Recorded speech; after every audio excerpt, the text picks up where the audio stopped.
Pilar Walker's Spotlight interview with Chantelle Pressley. All right, hi guys. So glad you guys could be here with us today. Today I have my teammate, my friend, Pilar Walker here to do her Spotlight interview. And this is going to be a really unique one. Pilar actually came up with this idea and I loved it.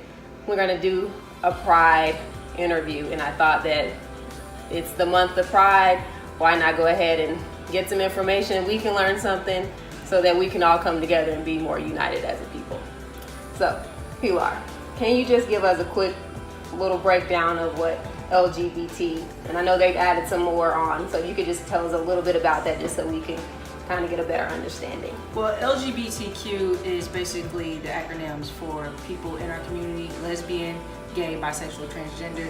They did add on the I and the A. I is for intersex and the A is for asexual. It's something recent that I've noticed this year that they've done, so I've been trying to educate myself on that. I know the asexual part is for people who aren't physically attracted to either male or female. The intersex is something I'm still trying to learn and get down pat because it's kind of confusing for me. But you know, I'm still new to the community a little bit, so every day I try to educate myself on things that, you know, I wasn't reading or listening to back then. So.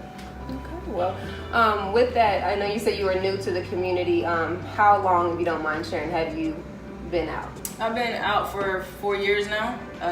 Came out at 24, going to be 28 in September. Basically kept who I was hidden, because as we were growing up in the 90s, being gay wasn't something that was looked upon as something acceptable. And, you know, getting backlash from my family and other kids because my body type is more masculine, which is out of my control. And then hearing my whole life, oh, you gay, da da da. So I kind of like took that and suppressed it in the back of my memory.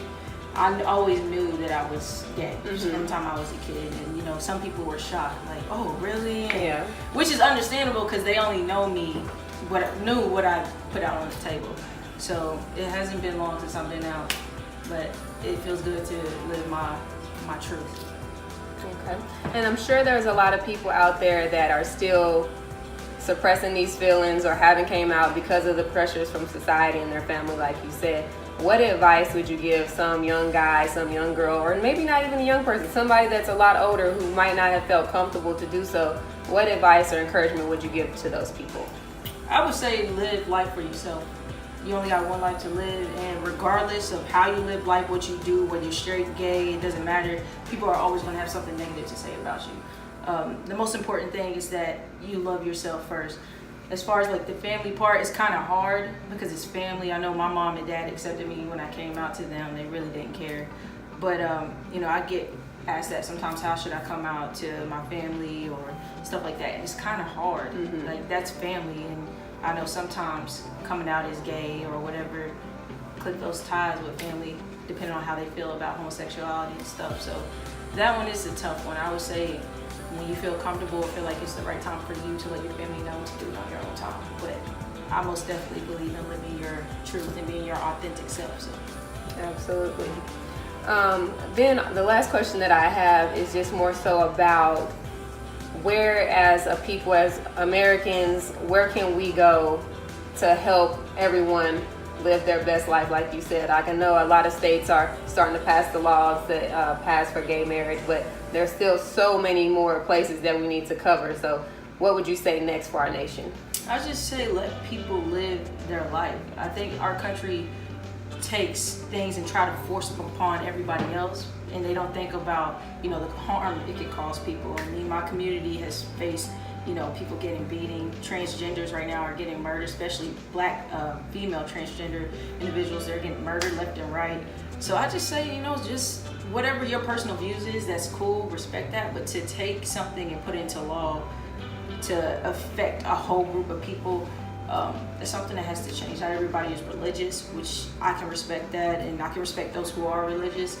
But, you know, we have a government right now, and we have a party in control who is looking to reverse, you know, same-sex marriage.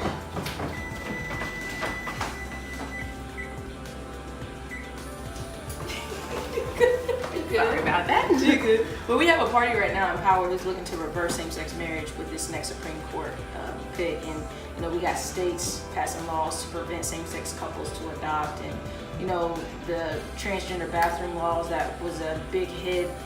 I just let people love. I mean, what's wrong with loving one another? It doesn't matter. If it's not affecting you, if they're not harming you, just leave people alone.